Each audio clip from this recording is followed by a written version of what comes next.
biggest high five for going out and cleaning up Minneapolis in Spider-Man. That's Yes. incredible. You know, the first time I saw him at a marathon, because he's been running in that same suit. And here's the great thing about that suit that I just noticed when he was cleaning up the other day is it has a zipper right down there, so you can just go to the bathroom in it. That's awesome. That's amazing. Because I truly was wondering that when I've seen him race. Like, are you really going to take that whole thing off, right? Right. Yeah, no, he designed one perfectly for his life. Right, right.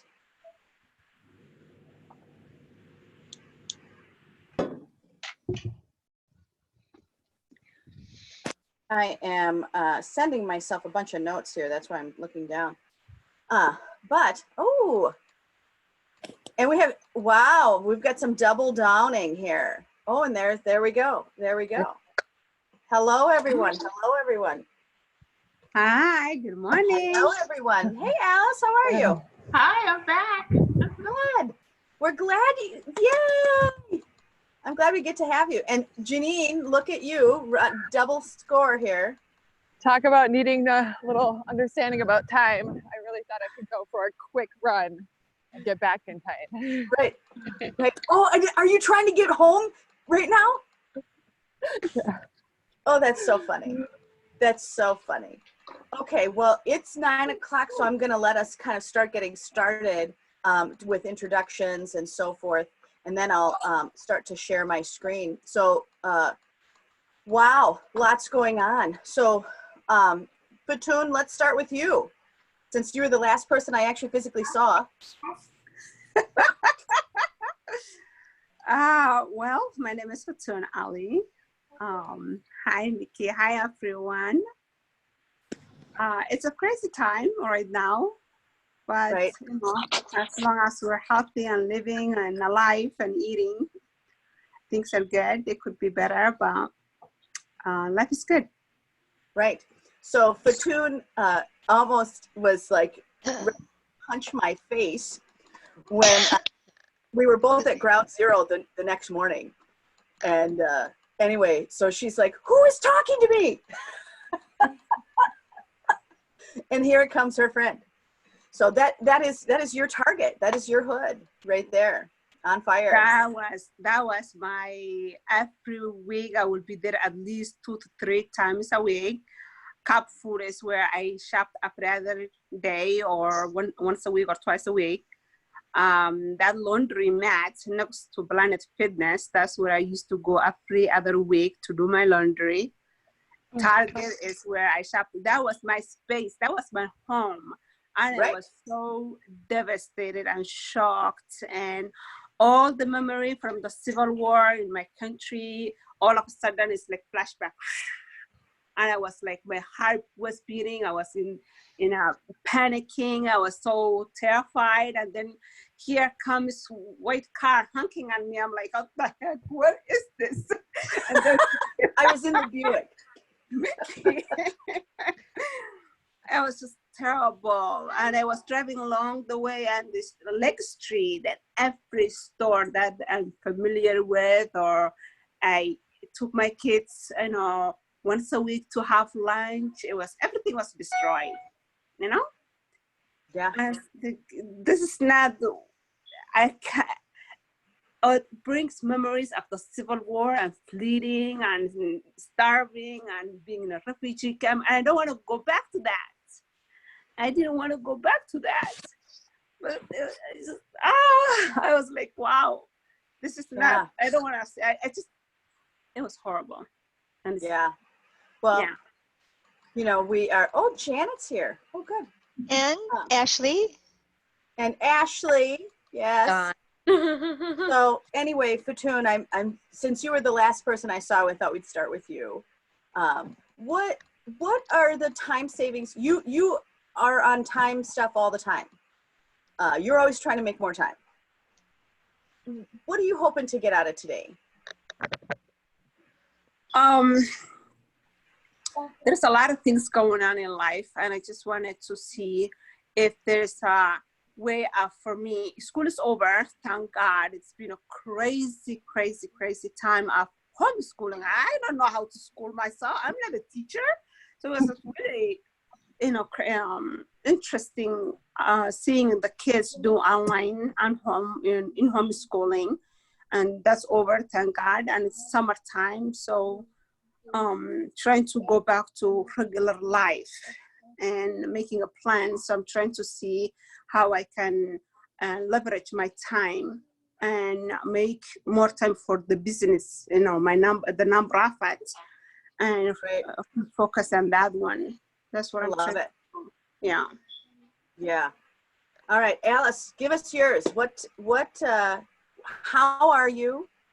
We don't normally get to see you live, so I'm super glad that we get to have you virtually. Yes, yes.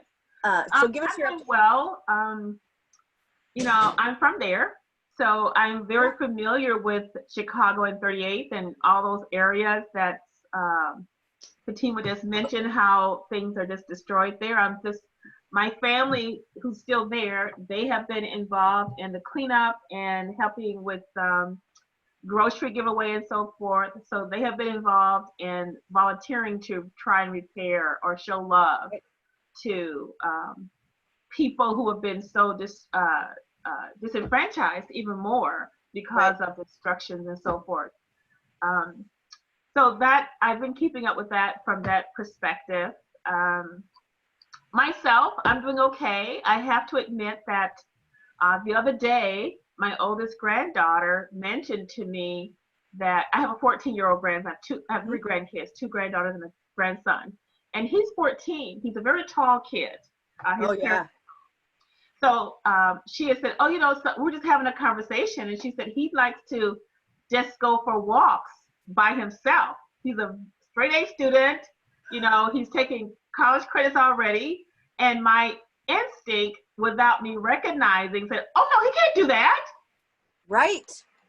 And I don't think we understand the ramification of what it means in our head and our hearts when we have to say that to our children. And so that's been a little tough for me to recognize that, wow, George Floyd could be any of us, and and to recognize that he may not had even known that he had a counterfeit money. Maybe he didn't know. I don't know. Right. So that goes through my head a lot. But me, for my business wise, you had mentioned about time. Yeah. I'm just the type of person who I get distracted easily. So at the end of the day, I'm still working on my to-do list that may have 6 items on it, and I have gotten 2 done because I'm so easily distracted. And that has been a hamper on my business. So distraction is kind of one of your big pieces. And any idea where your distraction is? Well, I think I'm not very structured. I've never been. I've always been that in the moment type of person. So I think that's what I'm recognizing now, is that I don't plan things out in my head, because I'm always spare the moment. I do it now, or it doesn't get done, so I procrastinate. And I've been trying to keep up with what's going on. It's really important to me. So I think that's been a distraction for me as well, but not before that. I just always, I'm doing something and anything comes up, it's like I just lose sight of what I'm doing and I go and look at something else comes up and I'm over there. End of the day, I'm thinking, where did my time go? Yes. Well, and I'm looking at all of the other faces on this screen and I'm waiting to just go, how many of you have this same issue, right? I mean, so I just need to let you know the power of that is everyone on this board, that they all have a list that's too long and a time span that's too short. So I think I'm glad you brought it up, because everyone's going to want those tools. And the shiny object syndrome. Yeah. And I think that's one of the things I'm going to put out to the group right away of, kind of looking at ways. So we have a little chat box on the side. So you guys can start putting into that chat box anytime. But if you have tools or things that are specifically around distraction, or the things that you do for distraction, I would just start putting them in there, because we get that feed at the end. Right, Karen? Is that right? We get it all the time. It's the chat box that they need is actually at the bottom of their screen, next to share It's at the screen. bottom. Yeah, it comes up on the side when they do it. Oh, okay. So is it under where it says more? No, it should be. You should have participants, polls, chat, share screen. Okay. Well, I'm going to type a note in, hi, and then you guys will see it. Okay. So Andrew, you've been working like a dog. How are you? Good. I'm good. It was Good. Give us your update and, you know, how you're going to, what are your time things? Yeah. I mean, last week was pretty exciting. I live 4 blocks from the 5th precinct. So Yeah.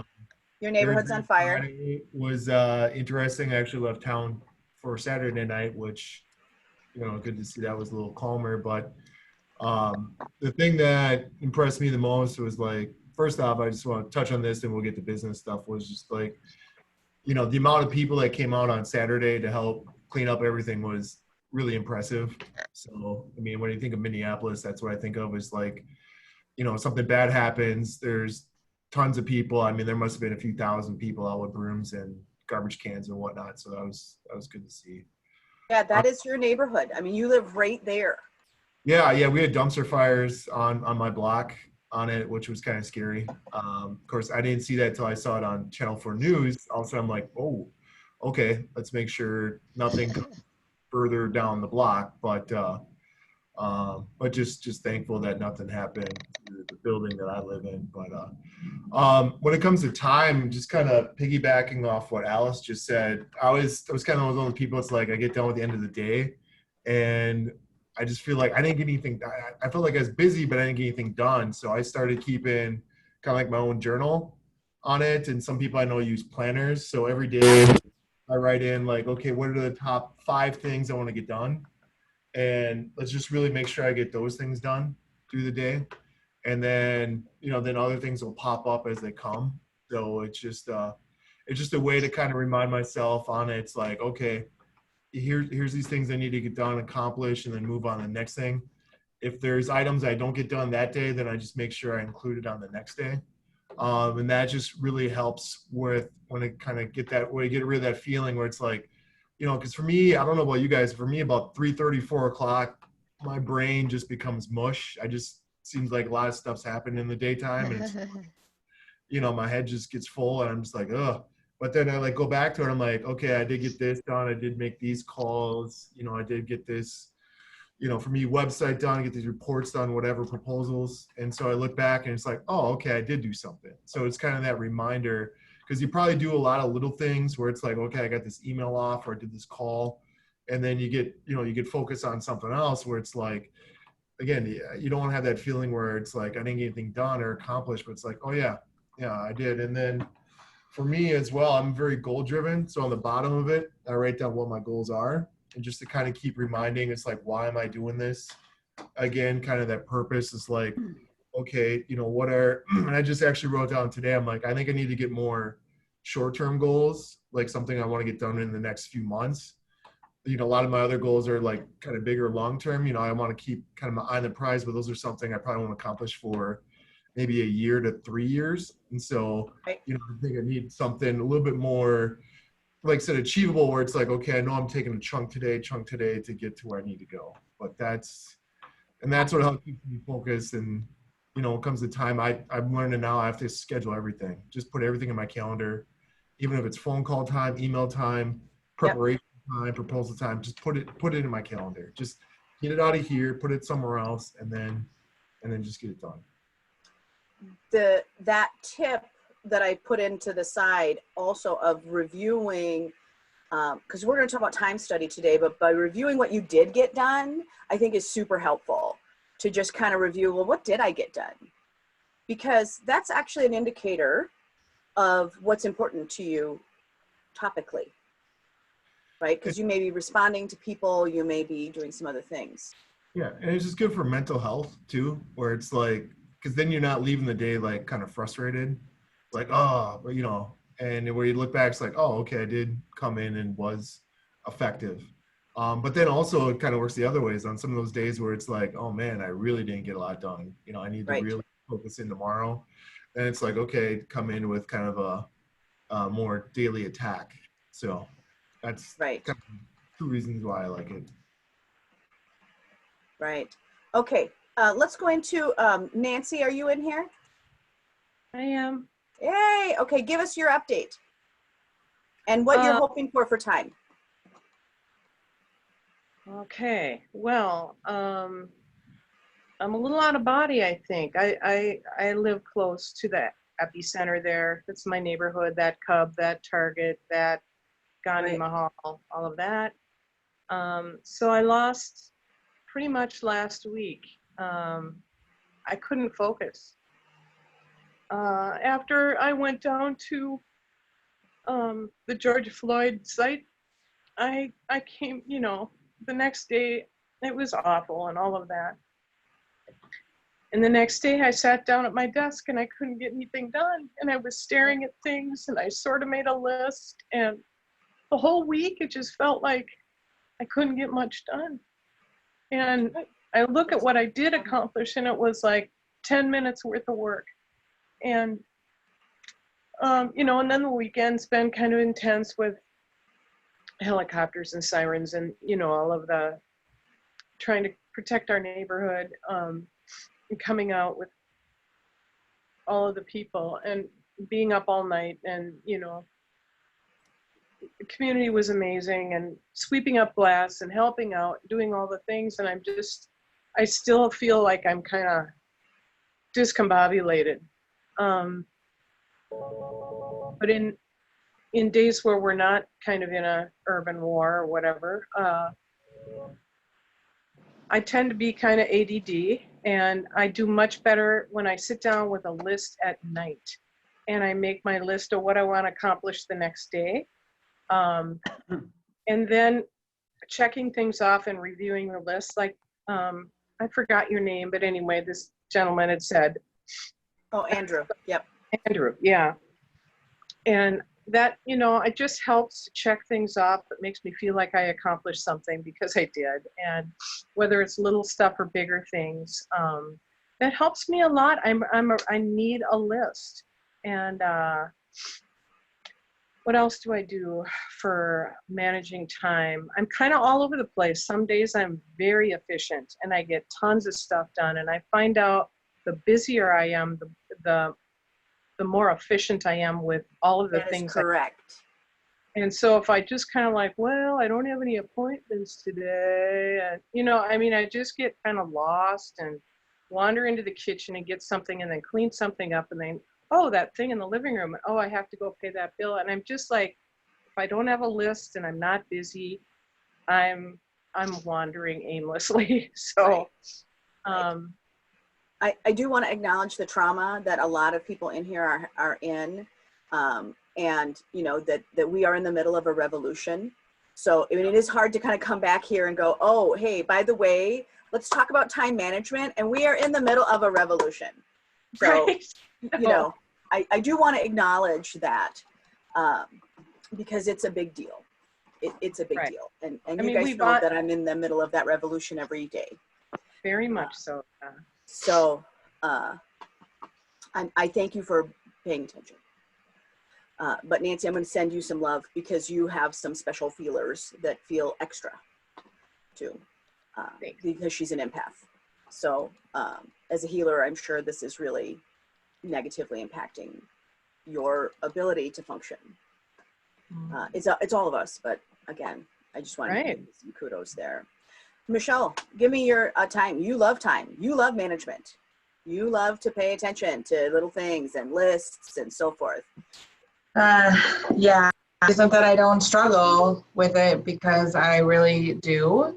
But, you know, I do some of the things that others have suggested here. I always have a running list and more than one. I have kind of a master list that is on the computer.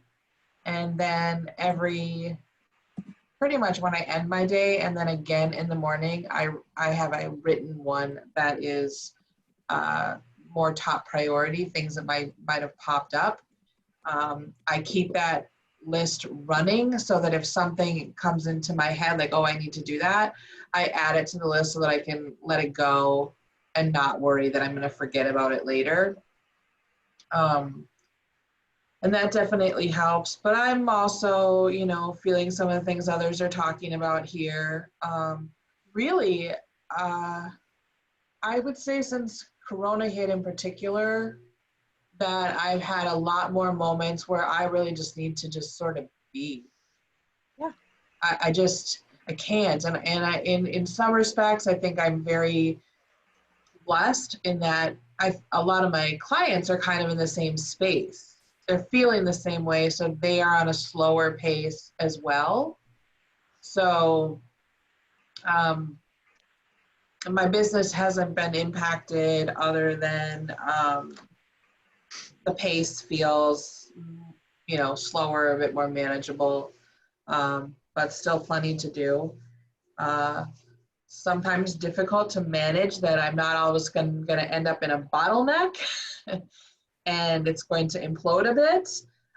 But for now, I just have to trust the process and not focus on that. Just focus on what is it I need in the moment, what has to get done today, what are some things that I maybe have been putting off. I kind of, that's something else that I do a lot is I call it my one list.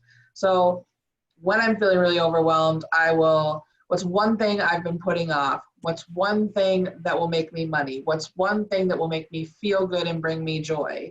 And I add those to the list to make sure that I'm, you know, taking care of things maybe I don't necessarily love to take care of, but I'm also experiencing. I love the one list. I'm typing it in.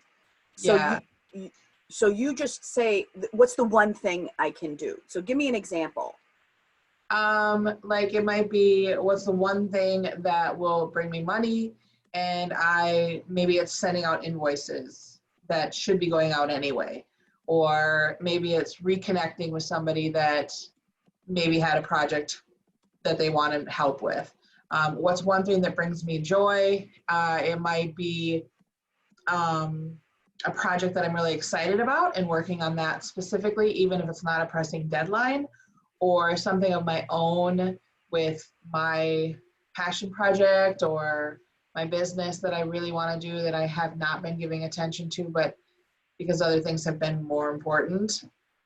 And it might just be that I need to sit in color today for a bit or listen to a podcast, you know.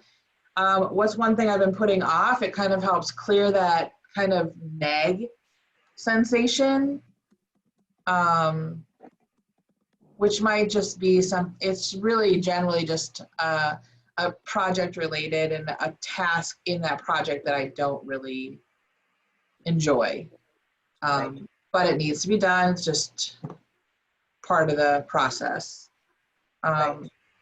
So I just think it's really important to balance that task list with both fun and, you know, other things stuff that just need to be done. Ashley, I'm going to go to you. Thanks, Michelle. You are also, you know, color codey, love, tasky. Yes. So give us your update. How are you doing? And kind of, you know, how are you managing time? I'm not necessarily managing time at all, but the one thing that I always do is I always write lists, and it could be in multiple locations, and it could be the same list in multiple spots, just as extra reminders.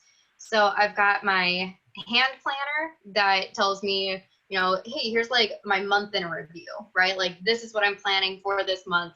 Don't forget that this is the new plan, right? And then there's the weekly one, and that gives me a day-by-day outlook. And it asks me some nice questions like, hey, rate your day, or how much water did you drink, or what was your goals for the week? Did you meet those goals? Do you have like priority tasks? And I'm able to do that for a full week.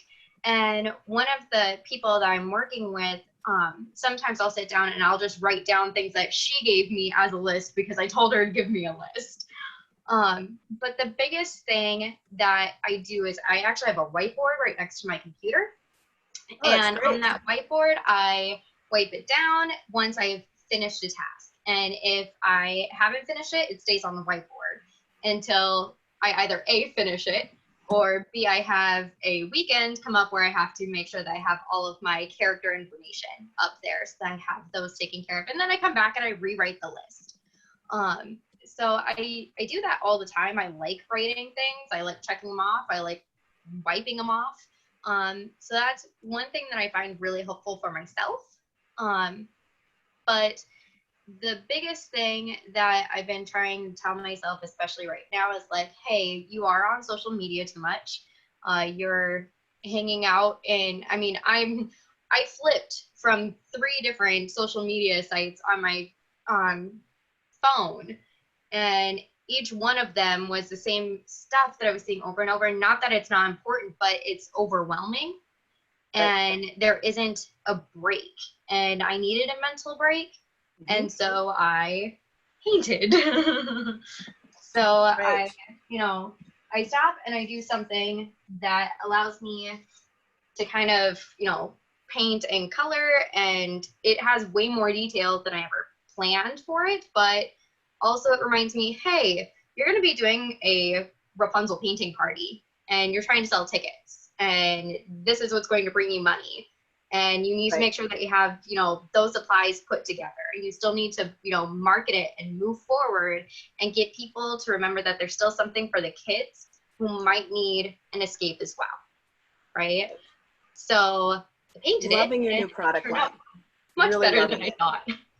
Yeah. Loving it. Love the painting. I love the, Ash, I do want to give you some huge kudos on you reinventing your business model during COVID. I mean, do you want to speak to that for a quick 1 minute? Yeah, so usually we do in-home appearances, and well, that's just not available. So we had to switch to an online platform. So we've been doing virtual appearances for private parties, and now we're starting ticketed events where people can start, it doesn't have to be a birthday. It could just, be a 30-minute segment, come hang out with a princess and do something fun, right? And so that's what this like a play date party is. Yeah, it's like a play date, right? So, they'll get to engage with Rapunzel. They can bring their own supplies, or we can ship them supplies with the stuff that they're going to need. That's great. So they have that option, hey, if I need to, be budget friendly, I'll go purchase my own supplies for my kids to go ahead and paint with, but hey, they get to learn from Rapunzel. Right? So we're starting those little things where they can hang out. And then another thing that Dawn's working on is called the Virtual Princess Club, which is going to give another outlet for people to have something for their kids that are just already pre-recorded videos from some of our characters, doing different things. Like right now we have one that we're working to finesse, which is Alice, and she's helping teach a craft to children, which is some topsy-turvy flowers. So she has a full template that we can put up onto the website for the kids to cut out and then follow along to the instructions on either a Vimo or on a Zoom, or sorry, not Zoom, YouTube. So either Vimo or YouTube, and be able to follow along and, go at their own pace and print out what they want. So. Love it. Love it. Janine, I'm going on to you now that you've settled down. You've got a lot of time management pieces. This is a big topic for you. And so is the revolution of the day. So give us a check-in. Well, I've been struggling with time management for since COVID. I do wedding photography primarily, and my wedding season just disappeared, as did my childcare. And I am one that does really well when I'm really busy too. And all of a sudden I'm not really busy. And also on top of the grief of not being able to do what I love to do and working. And then this past week has been a real jolt, but I feel the best I've been because I feel like I could do something that was outside of myself, in just being active in different ways. So Definitely follow the whole distraction thing. I don't have a set routine at all. I live in the back of my storefront photography studio. So it's hard to make that work. Plus I have my son with me all the time. So making defined work time of whatever work I was going to create out of whatever has been difficult. Yeah, I've not been the best version of myself for actually months here. Right. It's been very, I know that you've been really struggling with all of COVID, so forth. I think the other piece that I want to kind of go over with you is that, you know, a lot of you have a business plan, and then you have a backup to the business plan, and then you have a backup to the business plan. You know, for you, this was, you know, you had 4 ways deep to make money, and COVID hit, and none of them, you know, you're now inventing again. So I do want to just remark about how creatively you've been stretched. And even during this time, you still have had some sales. Yeah. I've been promoting gift cards, just trying to make the future work when it can work. Right. Yeah. Right. But you've also changed your product line. You've increased your, you know, you've rewritten your product performance. How are you going to do that? I mean, there are a lot of investments that you've been making to really have another way. And are you feeling any relief there?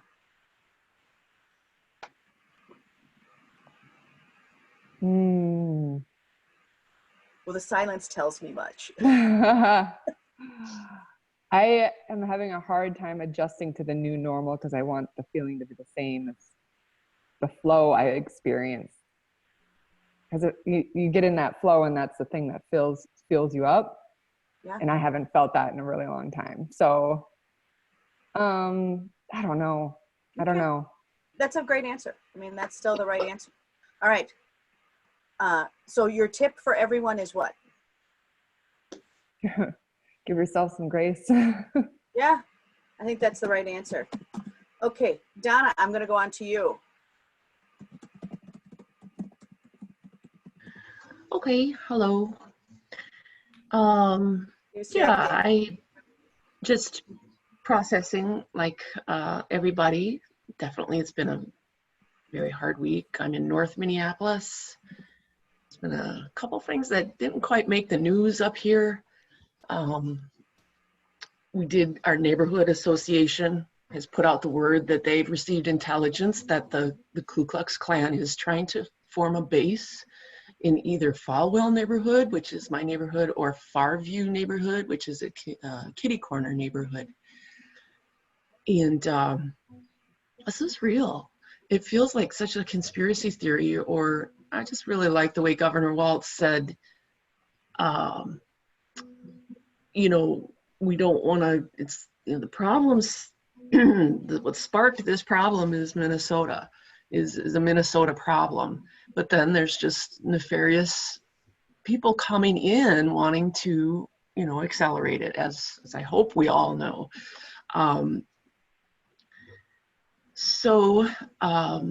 Then conversely, it's been surreal how quiet and peaceful in my garden it is. The birds are chirping, and Yeah, you have a and beautiful so garden. then it's just like weird.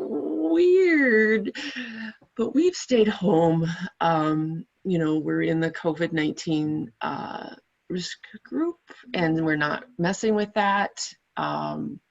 So we're just staying home. I don't feel, I mean, yeah, so we've got a nice little pattern here of I do have my job, my day job, which is a nice day job.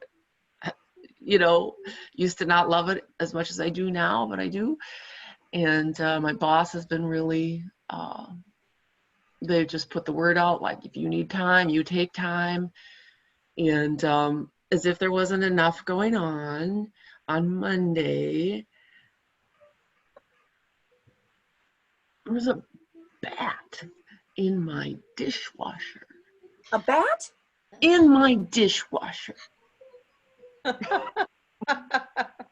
I know. I just please laugh, because It was I a haven't clean been bat. able to laugh about it yet. And I have this saying that says you can only laugh about dog poop, stepping in dog poop, once you've gotten it cleaned off your shoe. But until that poo, while you have poo on your shoe, it's not funny. But then as soon as you can get it cleaned off, well, then you can start laughing about it. And obviously I have something Did going the on. bat get washed? Yeah, what happened with the bat?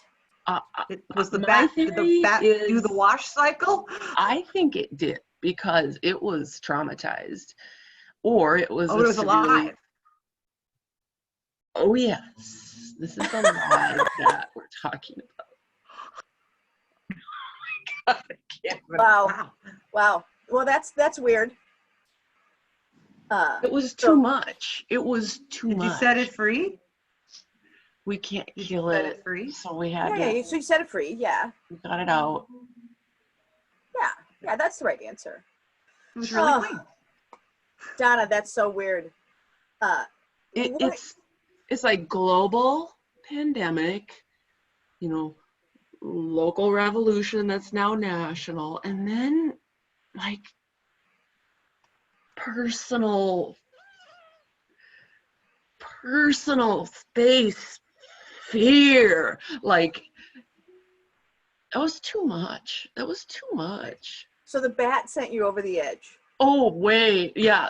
I was doing okay. I was doing all right. Like, what are any of us doing? But then the bat, and then it was just like, I'm done now. Right. Please. Donna, you do a lot of time stuff too. What's the time tip that has been keeping you on track about being home? You guys are both home. Yeah. Are you even in a place to talk about it? I am. I'm all right. Thank you for asking. So I wrote some stuff down.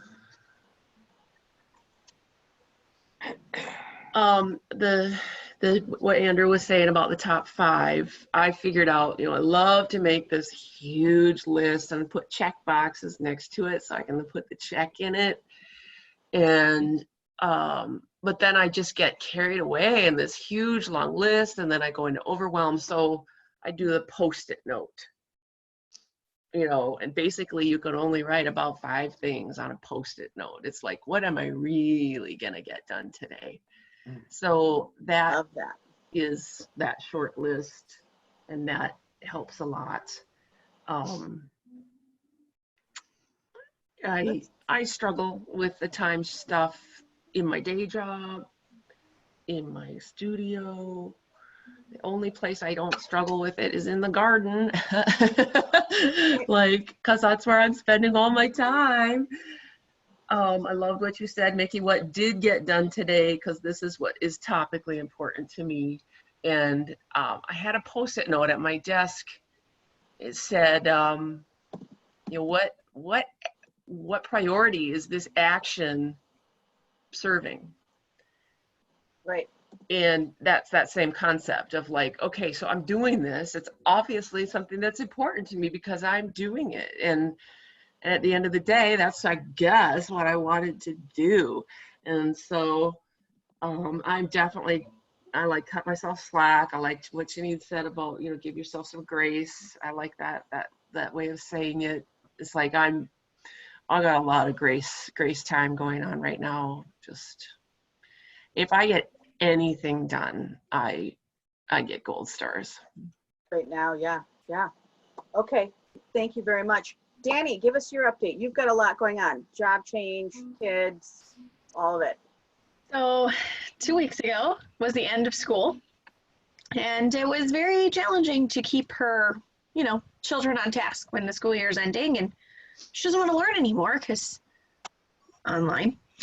And then the world sort of exploded last week. Between dropping off school materials and making sure that all of my friends were safe and okay was sort of traumatizing. So now I have alarms set on my phone to remind myself to eat, to remind myself to do normal things like brush my teeth. Because I just don't want to do those things. Like, what does it matter? This person in my life isn't safe right now. And then I decided that I couldn't live like that anymore. So I ended up the other day calling you, Mickey, and being like, what do you need? Where do I need to bring it? How do I help? Because I didn't want to bring my fear and my anger to where there was already so much pain going on with the cleanup that I decided that I couldn't go down there, that it wasn't a good solution for me. So really finding out, you know, I have a friend whose building was looted on Saturday or Friday night. She lives on Nicollet and Franklin. She's then, that CVS is her building. So making sure that, you know, her building, her condo's okay, and what does she need, and what does my friend Kabi, who's a huge empath and just is not okay right now, you know, what does he need? And Kabi put out the best playlist. Yes, he really did. Yes. And what did he name his playlist? Like the I'm Proud to Be Black playlist or something. Yes. Yeah. I have it. It's I'm proud to be Black and I always will be. Right. Or something. And I'm like, this is 100% you. This is so Kabi. Yeah, he's great. Yeah, we just, and he sent a picture because the only thing he could do was go to Target because his Target was open, and spend 3 or 4 times his grocery list at Target just to donate all of the stuff he bought to people he knew in the area. So Danny, what are the tips that you're going to use for people? Use your phone. Yeah, I think that is really it. Set a phone's. Yeah, I bought my watch. So now when I'm not near my phone, it still tells me I'm doing something wrong. I love that. Hey, will you put Kabi's list in here? His for people who have Spotify, you can enjoy his music list. I thought it was great. Yes, and I'll put Rob's article. My friend Rob put out a beautiful article, kind of explaining what it feels like to be in the Twin Cities right now. It really is a tale of two cities. And I feel really bad for Rob because he's a huge empath too, but he shaved his head right before COVID. And he likes to wear his Hawaiian shirt, and he's a white man. So we're dealing with that too. And the KKK is actually staying at the live-in within walking distance of my house. So yeah, there's a lot of, can I burn this building to the ground with them inside? How do I lock them inside? But knowing that that's not a good solution. Murder's not okay. Thanks for clarifying that. I did watch the 3 of us go, okay. Yeah. Reminding myself that that's not an option. Okay. But really, like, that's my, I want my action to do something. There was a guy on the follow neighborhood Okay, that's you guys, like, I can't divert here. I got to keep us going. Sorry. Okay, got to keep us going. All right. Thank you. Sandy, because we got class today, and I got to get a lot done today. Sandy, give us your check-in and how you're managing time. Okay, so I agree with whoever said to give ourselves grace. I call it giving ourselves some slack. I've been obsessively watching the news, WCCO, you know, all the late nights with Frank and Amelia, just keeping up with everything. I just feel like this is my city. This is our history. This is, you know, I just want to know everything that's going on. Yesterday, I didn't watch anything. So I have given myself, you know, like, okay, I haven't been working as much, but, you know, there's other important things that are going on other than work. As far as work, I do have a very difficult time with time management. I would say that's my biggest obstacle. I'm very distracted. My whole life, I just feel like I have so many options. you know, like, should I do this or this or this? Like everything is so optional. And I do work a lot. I mean, that's what I do. I work or I don't work. I don't have a lot of other activities that I do, especially now that we can't really see anybody in person. Like I used to go for coffee or lunch or, you know, get together with people. So the time management is a big issue for me. I don't know that I have any great tips other than what other people have already shared. I do work from a, you know, I do make lists all the time. Obviously, I work from a list. One thing that's really helped me is I am delegating more. I have some people in my business that help me. I have a marketing assistant. And so if I'm not doing something, she's like, yeah, we need to get this email out today. What do you want to write about? I have a transaction coordinator. And so I am getting more done by having them do things for me. And then I can focus on the things that only I can do. And that's been super helpful. So those are my tips, I guess, delegating and writing a list. But I like the top 5 things that people have suggested. And another thing that I do that is not productive is I don't think about what I did get done. I only think about what I didn't get done, you know, and I need to write that like, okay, this is what I did today. Boy, I got a lot done. Right, right. What I also love about that, oh, I see Danny's got her list up. So I love the piece about the delegating the tasks. It's not just that you delegated the tasks, but it's that you delegated them to somebody who had a voice to call you out on it. Yep. Right? Yep. So it's not just delegating the task, it's delegating the task to someone who either has some other kind of accountability or that their task is to also hold you accountable. Right. I think that's a critical point of delegation that you brought up. It's a good one. All right, Janet Mills, give us yours. There we go, unmuted. Hi, I'm glad to be with all. Well, first of all, couldn't be a better time. Time is a great topic for me today. And I'm glad to be with all of you. Sometimes I'm trying to figure out which animal you were in the photo shoot because right. All your personalities. So 2019 was really bliss. 2020 on New Year's Day, it's just been one thing after another. And I've learned that if you're in trauma, you're not your brain isn't all there. So I have 3 escape hatches for that. And then I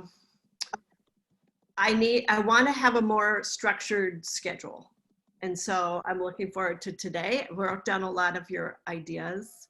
I love the idea of grace time. And it's also hard if you wake up all ambitious with a big list to do and you don't get it all done, to remember you didn't get it done, but don't take it a step further and say that internally you're a failure. Just focus on actions and not hit your self-esteem for not hitting your goals. So I'm working on that too. And I have more, but we probably want to jump in. Is that from? They just brought it to the door. Oh. She wanted to know how you were. Speaking of grace time. Right. Thank you. Yeah, you want to keep it or? You keep it here, yeah. Yeah. So the part is having an escape hatch and then not internalizing the not done list. Mm-hmm. What's the third escape hatch? Oh, the escape hatches are different. I thought they might come up later, but I can tell you them really quickly. Yeah, give us your escape hatches. So one is, I work on a gardening magazine, but I've never been in touch with my yard. I go outside and somehow nature calms me down when I'm freaking out. So I've been weeding, haven't planted flowers, but second is EFT, which is the first thing I ever took from Rich Chicks. Right. I Googled Rich Chicks and I haven't been doing it, but it's a way of tapping and saying, even though, so you can name the bad things and then kind of regroup, even though something is horrible. And that third one is Room Rater, which, so I'm not on social media, but it's some people who rate the backdrops of the news people. and Oh, they're gosh. incredibly liberally biased. So, and it just gave me this diversion where I laughed. It cut out. What was it called? Room Raider. Raider. Oh, nice. Yeah. I'm gonna do that. I did go. So we, I've been isolating for COVID, but I did go to 38th in Chicago on Sunday. That block is where I took a photo class, and it's just that block is kind of deep, and everything that happened. And so I did go there on Sunday, and that meant a lot. Good. One of the things, I just want to do a show of hands. How many of you know what EFT is? It's called the Emotional Freedom Technique. And it's a tapping method. You can, I'm going to type it in here. For those of you who have done it, can you just give us a quick shout out about why you've used it, when you've used it, and how it's important? Are you talking about EFT? Yeah. I was exploring ways to curb my anxiety from my loss of work, and like every time I would check my email, I would be just like, whoosh. And then having a young son that would be asking me for anything, all of a sudden I was like, whoosh. And I had to find a way to curb it and just like bring back something. So I actually just had somebody recommend tapping to me. I YouTubed it, and I've been implementing tapping and cold showers. And between those two things, like I was physically feeling anxiety. Like I would have my chest so tight, and I'd feel like there was needles through my body. And those two things really helped curb those and let me get through a day without the physical feeling of what that anxiety was. Right.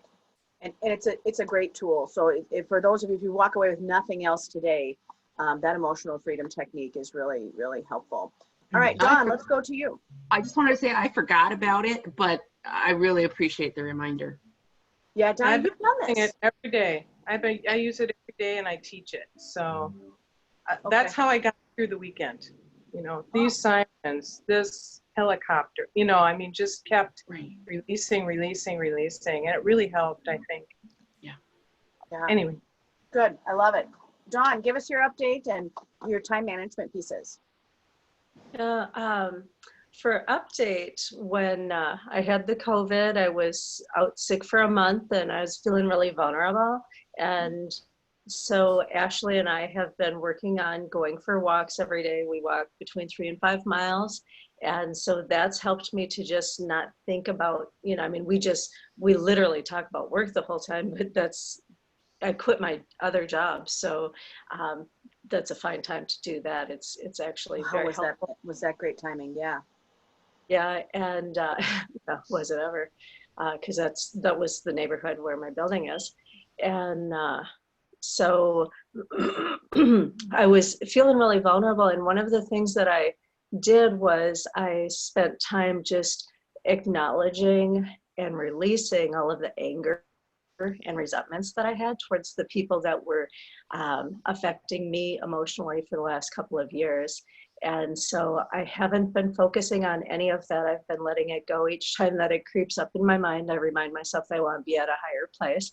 And so I've been recentering. And then last week, during all of this huge crisis, I was spending way too much time searching and looking for the information. I was as addicted to it as anybody. And I only posted one thought of mine through all of it. And it was 2 sentences that to me were as simple as I could make it, saying that these are not mourners. These are, I used the word trash. I said, this is trash acting criminal. And one of my African-American friends took offense to that. She unfriended me and all of that. And I thought, I didn't, you know, I spent time when I came up with the word trash, because I was looking at white people, people of color. I was looking at, to me, it seemed like all a bunch of kids. And I actually thought of it like gang members, you know, and it was, you know, acting criminal. So that was my only statement that I made the entire time. So the rest of the things I've posted so that people around, you know, outside of, you know, the Minneapolis area can see from the perspective of people I know what's going on. And it's been amazing to see the comments and the diversity of anger one at the other, of people, you know, like one person will post something in response to, like, for instance, your set of pictures, Mickey, and then somebody else will post something so completely different about it, and I'm like, wow.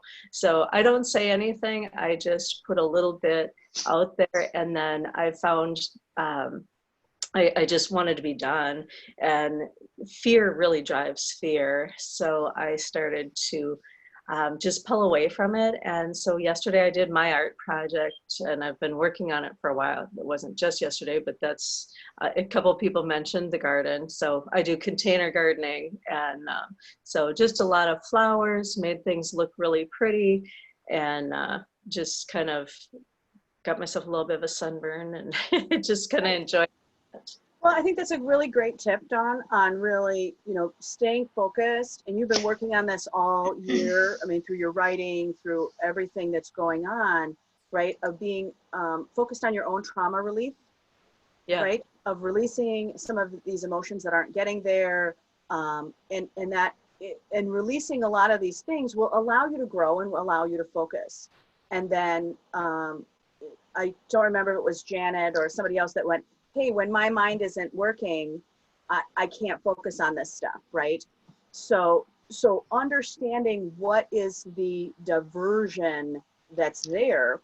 And thank you so much, everybody, that's recognizing how many wedges that you have that are preventing you from doing something, right? That you go, oh, why is that there, right?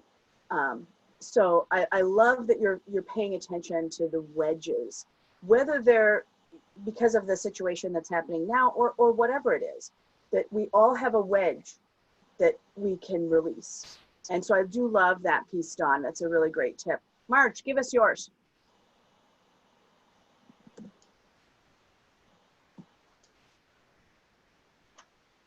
We have no sound.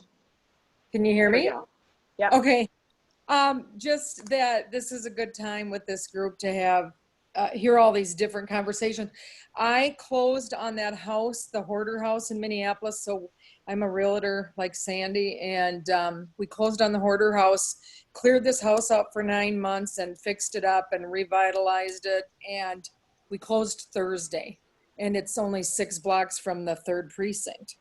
And, you know, it's been such a wonderful neighborhood, and we've had so many people. I hardly threw anything away. I mean, it was a house packed with stuff, and we hardly threw anything because we gave a lot away and had people come through and get stuff, and, you know, met a lot of people around there. And my background's super diverse. I used to live on Lake in Portland and had a black boyfriend I lived with for 5 years. And I feel like I'm the only one who's had black family family in that I was involved with that were Lake Forest, Illinois, and Harvey, Illinois, which is a very black suburb. And so I have a lot of history and stories and stuff to do with race issue. And so I did do drive-throughs to show neighbors outside of the area. I feel like Minneapolis is a really different place. I mean, and St. Paul is more different than Minneapolis, but it was so nice to see how people came together and cleaned things up.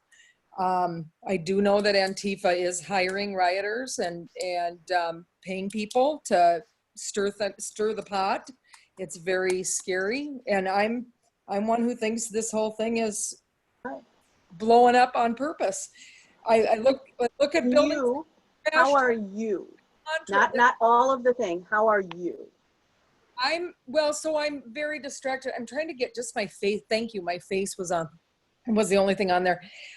It's very distracting. I feel like all people, this is very distracting, but I think people understand because I'm busier than ever and my kids help me. So they're helping with keeping the wheels on the bus because this has been a really, but it's also that there's, there like clients, I've talked to clients from all over and I just try to put that voice out there that this is a huge issue and we can't let it go, but don't take things at face value.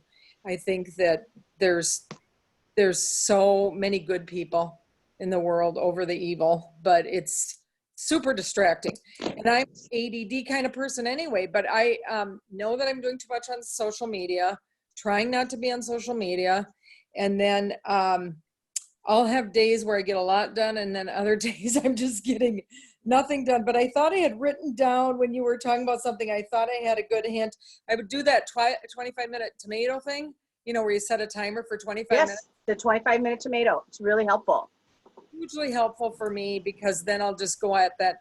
And being very passionate about something, I'll get that stuff done that I have to. But time management, I'm always going to the post office with my packages at 4:45 and, like at the last minute. And I trying to get out of that. And my daughter's trying to help me. So we just got an office space that we'll have on Friday. We'll start having an office. She wants me to have the business out of our living room, which, I mean, if I could show you my whole living room is a packing central mess. It's just, so it'll be exciting to see those changes with that help. Just for those of you who don't know, Marge has a product which you can put into the side light, which is a light product that's selling on Etsy, but they are building and they're doing some of the final manufacturing by hand. So these are hand put together pieces. So learning to train people how to do that. These are also jobs that she can drop off to people so they can piece this product through. So there's a whole bunch of dynamic going on with you in time management, not just with you, but with you're giving work to people during this time as well. Right. And I just want to clarify the 25-minute tomato. So I used to have a timer, a kitchen timer that looked like a tomato. But you can use your phone, but it works. Yeah, you can use your phone too. Yep. But that was one of the tools, right? That I would just turn it to 25 minutes, just set the timer, whatever you can get done on that topic, just do. And so I'm so glad you're still using that. I still use it.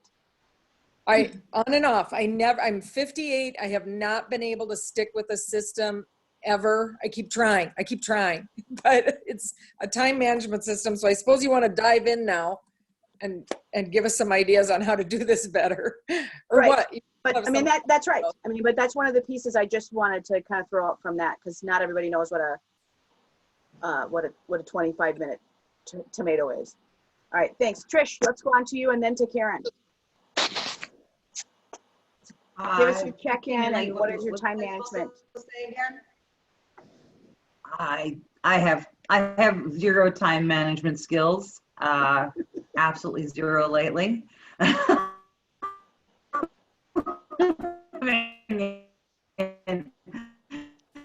Living in mostly on a lot. I have my son here now for a couple weeks for the summer. He's almost 17, so that's cool.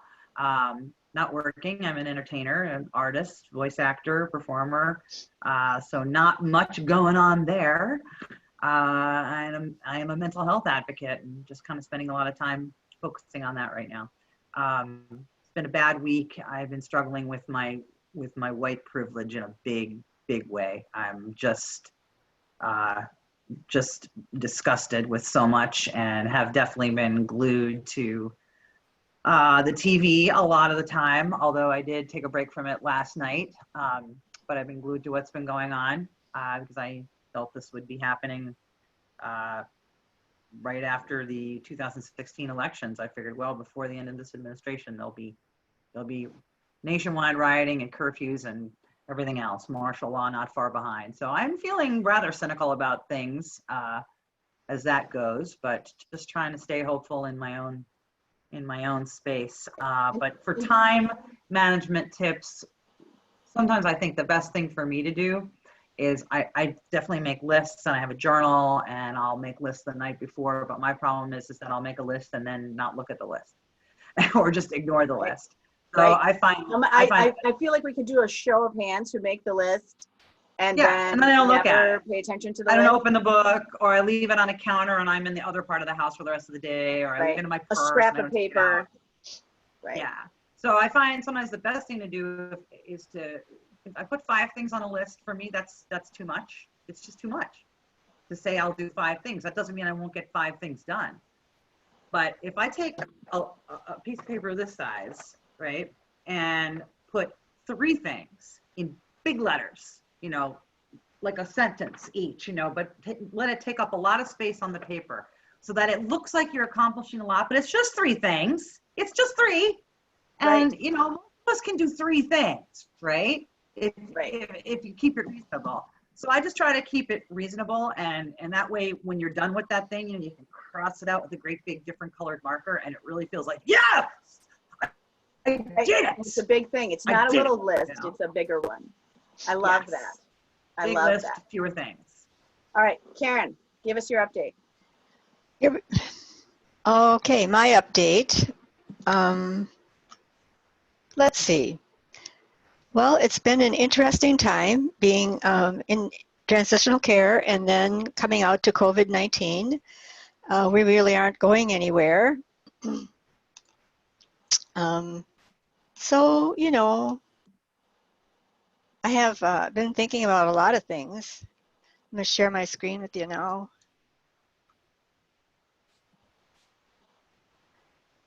This is from an art class that I'm taking. This is 2 weeks ago. Before this here, and it's called Telling Time. I've lost how to tell time. And what would I tell time? Even though the world has stopped, it doesn't feel fast or slow. It feels unbalanced. It feels like I can't put my day together the way I used to. Pieces of my life are missing or inaccessible. What kind of a clock, what sort of a calendar do I need now? Oh, wow, that's fantastic. That's cool. Love it. Yeah, you should share that in the Love it. share that image in the chat. Would you? It's a Photoshop Cool. document. I could make a JPEG out of it though and share it. Yeah. Yeah. I think everybody kind of feels the same way about that. So it's kind of interesting because we don't really, we're of the very vulnerable population, so we don't really go very many places. We go grocery shopping. Time management, that's really an interesting concept. Time goes on whether you manage it or not. So it's kind of like, you know, I think the best thing is to concentrate, for me, the best thing is to concentrate on one thing at a time. And sometimes it's not the thing you should be concentrating on. So that's kind of a bummer. But I think it's a difficult time for all of us. I can remember marching in the 60s. I can remember marching in the 70s. The 60s was women's rights and rights for blacks. The 70s was the Vietnam War. And I can't go out and march now. And it's kind of hard. But I posted a list of things you can do even if you can't get out there. And one of them that caused some blowback, which I was surprised about, was donating to bail, to help bail people out of jail. And Protesters, bail protesters out of jail. Yeah, well, anybody, that's always there. You know, that's the one thing about, they used to arrest young black men for loitering. And they would be put in jail, and, you know, the bail's only $50 or $100, and they couldn't get out because nobody they knew had $100. So I think that's another one of the things that really, you know, I think it's interesting that the word white privilege is prevalent. We didn't have a name for it. We didn't have a name for it. It's like a sexual harassment. We didn't have a name for that either. And once you name it, you can do more with it. So I think looking at our white privilege is something that we don't think about because we didn't know what it was. Right. Well, let's go back to time because I need to keep you guys on topic. That's it. What are your tips besides the picture? What are you doing to keep you on task? You do a lot of projects. I actually have to decide what is important. And then if I start working on it and it turns out to not really be important, then you have to switch gears. Or you get on a project and you have to wait for something else to happen. It's important to switch over to something else. So, there's a lot of projects that you can't finish because you're waiting for something, or you're waiting for someone else to do something. I did project management for a long, long time, and that was always one of the problems, was that things have to happen in a certain way, and if you get to the here and the next thing isn't happening, then you shouldn't stay stuck there. You should just pick something else.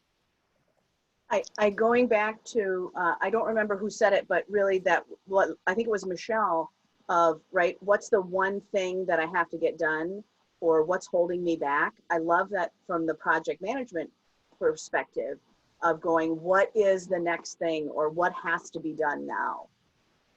I keep remembering your Post-it notes wall in the cottage. Oh gosh, yeah, I live with Post-it notes. Okay, I'm gonna share the screen for class. You guys can keep typing questions in as we go. But again, here's the biggest, I'm always going to come to class from the perspective of prosperity. I'm going to share my screen. Oh, you have to enable my screen, Mom. No, you're enabled. It says host participants screen sharing. There we go. It doesn't let you. Host disabled screen share. Oh, well, that's not supposed to happen. Right. Yeah, well, let me find it. So while she's doing that, I think the big thing that I would start with for all of you is this first topic, which is I would write on your paper 1,000.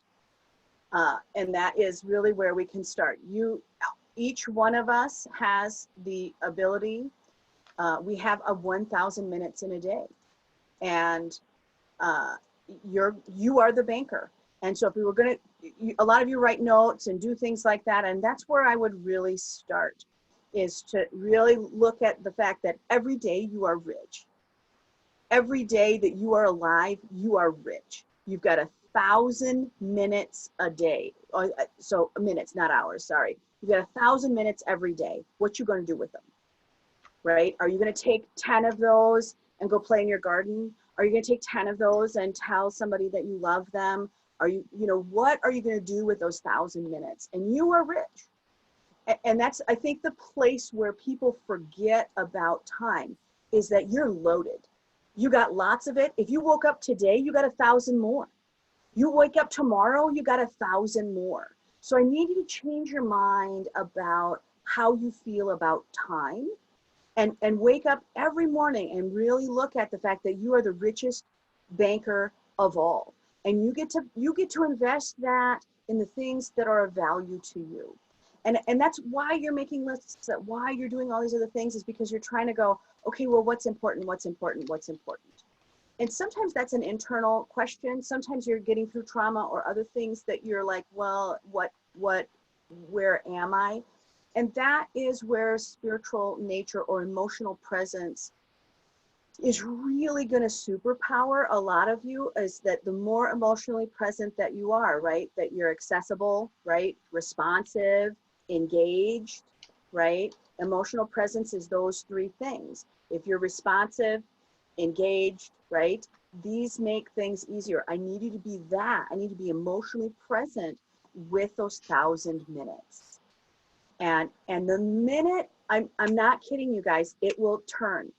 Like Andrew, I keep a log of time. So I was challenged by some other executives, and this is a challenge I give to executives all the time, where I will literally hand them like one of those little binder books, and I'll say, okay, you want to do great things in the world, show me your minutes. And that they have to just mark down, right? How are you investing that 30 minutes? Because you're the banker. You're the banker of time. You're the banker of your life. Show me your 30s.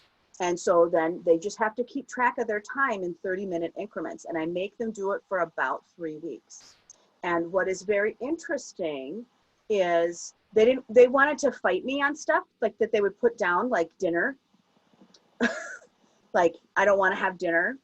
I don't want to, you can't count that as my time. And I went, absolutely. Sitting down with your family and sharing a meal counts, right? That's a great banker. You might want to make it a good meal, right? You may want to have it be something that you love, because that minute is being spent in that way. So the first thing that I do want to give you is that you have to really understand that you are the banker. And that is a critical item. And we're still not able to share our screen. So Are you sure? Yep. Can you do it now? Let's see again. I will try again. Share screen. Nope. So can I just, Okay. I do a lot of Zoom meetings. Is there right next, if you go to the participants list and Yeah, next I to tried that. Mickey is the more, does the more offer the option? The more dots? No, it says stop video chat, rename, pin video, spotlight, make host. Is there any chance that you are still sharing your screen? No. That you can, okay. Those are the only two Okay. tips Because it I know. shows,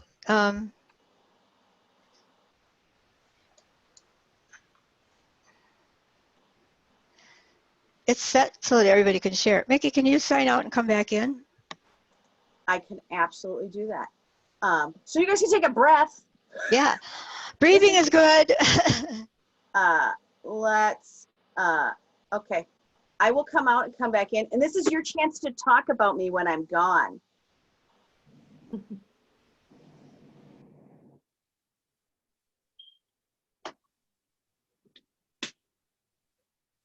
I love the concept of the investment and having 1,000 minutes every day. This is awesome. Yeah. I'm rich. You're rich. We use them 60 at a time for an hour though. So. But sometimes then you feel like I wasted 998 of them. Like it's just like, where did the day go and I didn't do anything? That I don't know. Did she come back yet? There she is. Okay. Okay. Yeah, it still says no. Mm. So, okay. Well, I will, here's what I will do, is we're just going to keep going. So, and mine says, if I try to share screen, mine says host disabled participant screen sharing. Yeah. So yeah, something, no, Karen. Yeah. And mine okay. says share content. If you could send it to one of us, I don't know. Yeah, it's Yeah, a big if you could send it to me, I could share it. So let me see. I'll make you host. Well, I'm going to keep going. No, wait. Okay, now try it now. Oh, you are host now. Let me try share screen.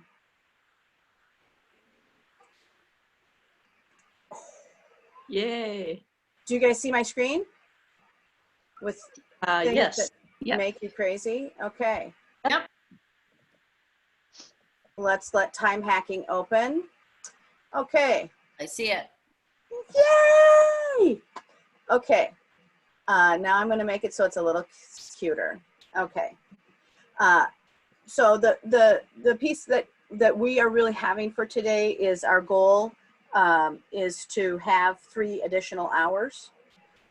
So you're going to be looking at tasks that you can realign so that you can have 3 additional hours in a month or in a week. One of the things that I really want everybody to really make a commitment to is really this AQL number, which is what is life going to be like after quarantine? Because you're going to take out some of the things that you were doing and now you're going to change them. And a lot of that is time management around what you're doing.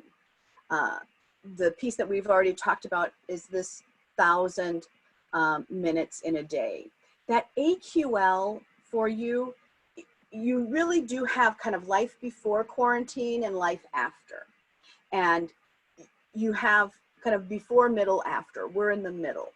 But this is where you can really have the most control of your time because so many of you have been granted the opportunity to work differently that you can stay home, that you don't have as much transition time to and from. There's not a lot of water cool chat. So you really do have that banker mentality. And as a banker, now think about this. If you're doling out time to yourself, the grantor, what would you grant yourself? And that really changes the equation when you think about it as if I'm going to grant you an extra day in your life. I'm going to grant you an extra hour of life. Are you really granting yourself the things that you want? So today I do want you to give yourself a goal on how you're going to rethink this information. We sent you 2 handouts, and we've got some bonus pieces here.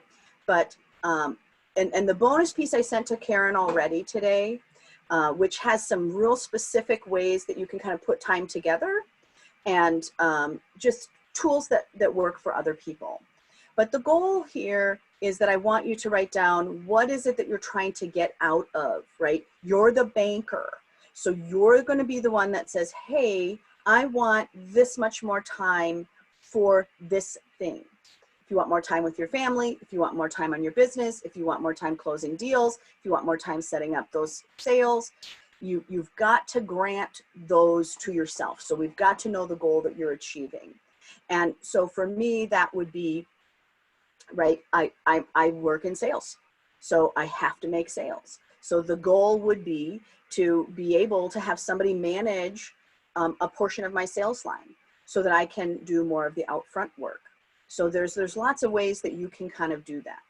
A time study, you've heard me talk about many times. There is a reason to do a time study, but I put up here for the business. What is the overall purpose?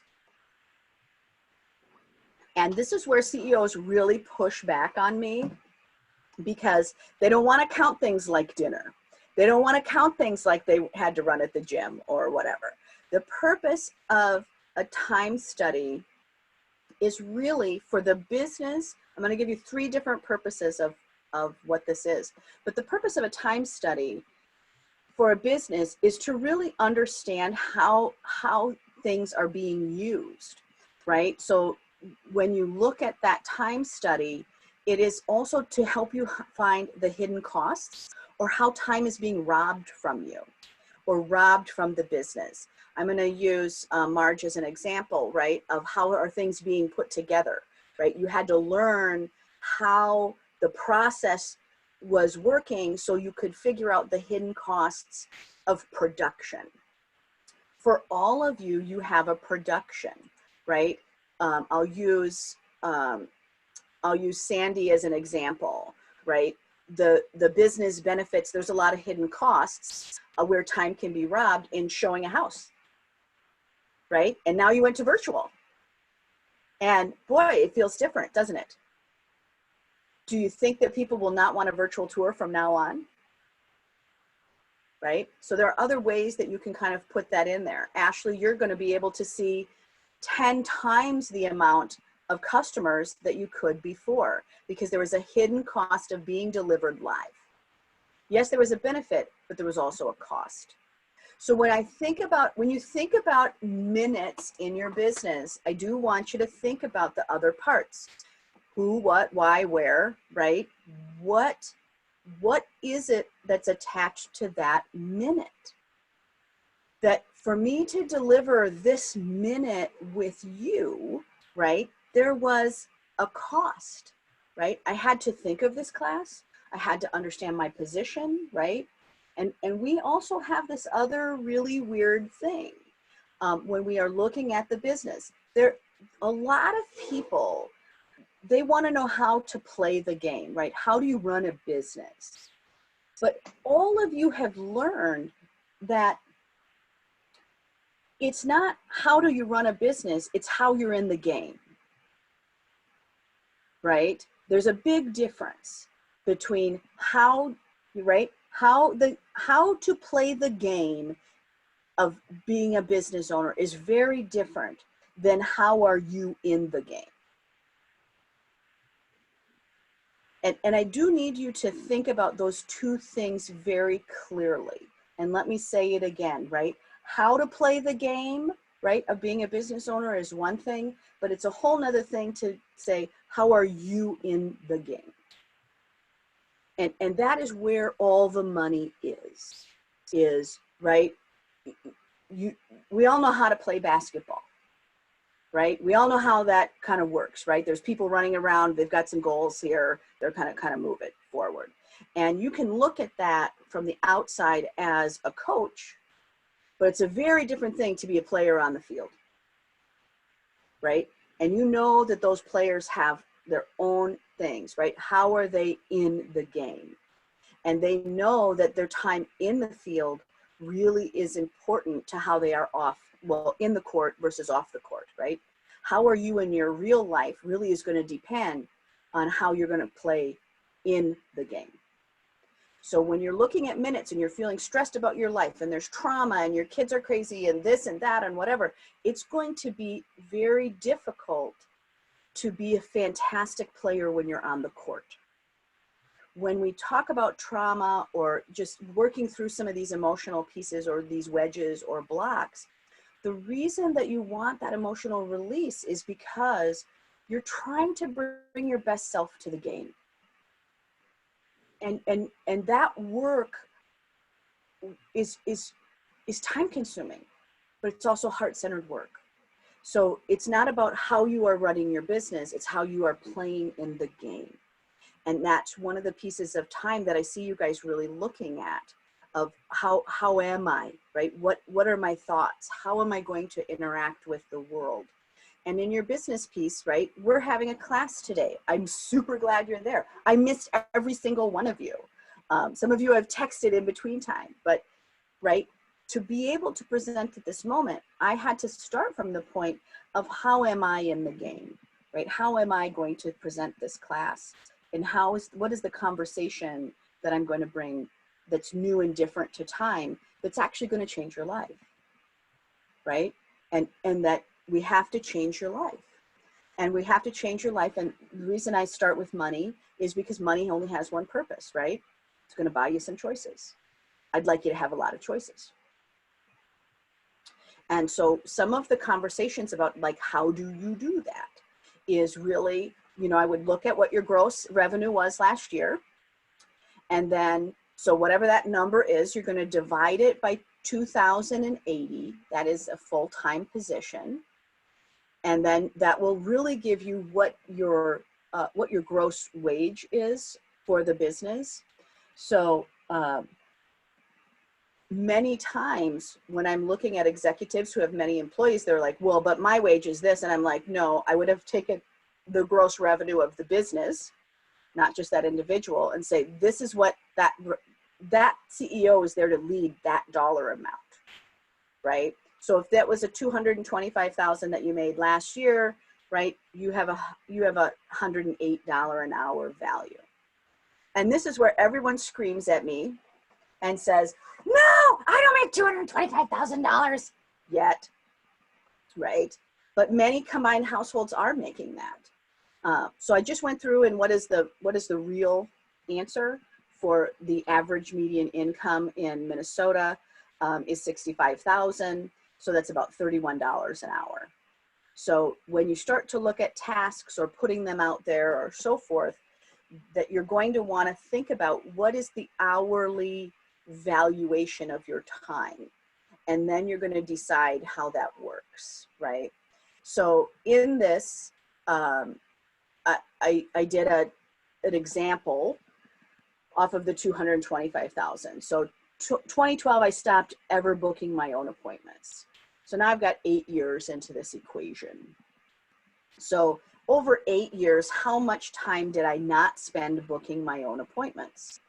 It's about 1,600. So it takes somebody 4 hours a week to manage my time zones, everything, right? Because I also have clients in 9 different countries. So I also am dyslexic. So having me figure out what time is it in Saudi Arabia is a terrible plan, right? Let somebody else figure that out, right? Because, and then if I move time zones, it's like, oh God, my head could just explode into a million particulates, right? So pay someone else to do that. I absolutely had to pay that person to do it. But in that price range, right, that time equation of that 1,600 hours, if somebody's making $225 an hour, that was $1,700, yes, $172,000 of revenue that I wasn't eligible to make because I'm making appointments, right? So if you're running the business, right, are you working in the business or are you working on the business, right? So when you start to look at it as an equation, I have to pay $32,000 out, but that $32,000 out over that period of time really brought wealth to the business year after year. So it's also looking at the tasks, not only that you're sending out to other people, but right, what is the value of that task that you're doing? So one of the things that for those of you who are even in this $31 an hour stage, right? If you're making $31 an hour, are you really gonna, are you willing to pay $31 an hour to somebody to wipe off your kitchen counter? Or to go through the mail, or to sit, or to do nothing, or to not have a list? Because that's what's happening for you, right? That when you're not valuing your time, or you're not the banker, people are going to just whittle your money away, and they're going to whittle your time away. And that time you now have a valuation on. When I look at this as an entrepreneur, now I just watched the faces of about 10 of you just go, okay. When you're putting I'm not going to put a dollar valuation on joy, right? On emotional stability, on these other things. That's not what I'm saying. What I am saying is that when you're looking at those business things that have to be done, is it worth the money? Would you have paid yourself that dollar amount to do that? There's a lot of things I'm not going to pay $108 for, right? There's a lot of things you're not going to pay $108 for. And there are a lot of things that I'm going to pay $350 an hour for, right? So, you know, look at what that value is. You are the banker of your time, and that time has a dollar value in it. And so does your mental health. And so when I look at, you know, is that hour worth setting outside? Sure. You know, it cost me less to pay myself to not work that hour than it does for an hour of therapy, right? You're going to start doing some benefit exchanges here. The entrepreneur piece for you is when we look at time studies, it is the reality of the expression, and somebody had it in our chat earlier, right? Of what are you using that time for? Because it's obvious that you're using it in that way for a reason. Sometimes we are lost in our time zone because there's something nagging behind that we can't quite grab, right? Sometimes we have these other things in our list. That's why I love Michelle's concept of what's the one thing that is standing in my way. What's the one thing? I love that technique. And things like that I have said to myself for a long time. What's the obstacle I need to move over so that I can get to new business building? What's the obstacle I have to get over? What's the simplest way to make money today? But again, as an entrepreneur, you're looking for the reality of the expression, right? How is your time being expressed in your business? For many of you, you're doing an enormous amount of face-to-face time. And for others of you, you're doing an enormous amount of actual production, that you're creating product or that there's something else that you have to build. So really what you're going to look at is as an entrepreneur is what's the reality of the expression of that time? Is it all being spent on managing tasks? Is it all being spent on managing new business? Is it all being spent on not having directive, And goals in a business are for directive. That is what you're hoping for. Those of you who may recognize this is what breakfast used to look like out when you could eat out.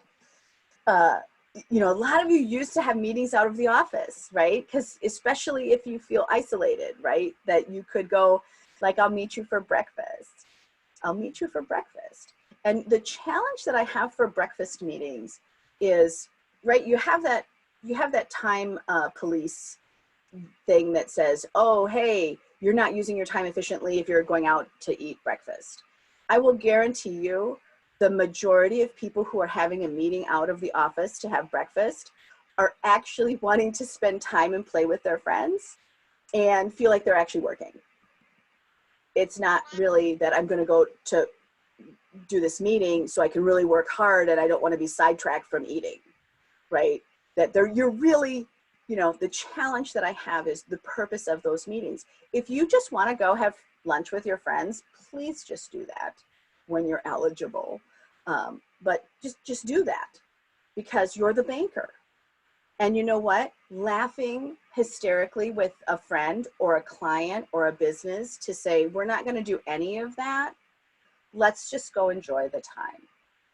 I feel like your banker would approve, your time banker self. So think about why it is. Again, right? It's not how to play the game. It's how are you in the game. And if you are in the game to love the people that are around you, then you've got to really bank that time. Loving people is time consuming.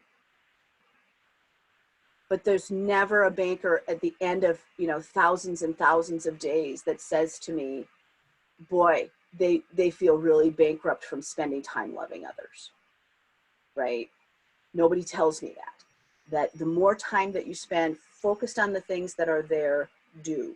So your meetings out of the office, I 100% agree. If you're trying to do business on them, they're ridiculously inappropriate use of time because you got to get there, you got to get back, whatever. But if you're going to that meeting because you just want to play with your friends, then go do that. Then go do that. Just decide. This is the other piece of, about a time study that that people love to call me out on is they give me this statement, information is knowledge. And I remind them that it is not knowledge. Information is jack shit. It doesn't mean anything for you. Information is just a pile. It's like having a machine spit out a piece of paper every 1 minute. Like, what is that? What is that? What is that? What is that? What is that? What is that? What is that? I mean, you just end up with this pile of papers.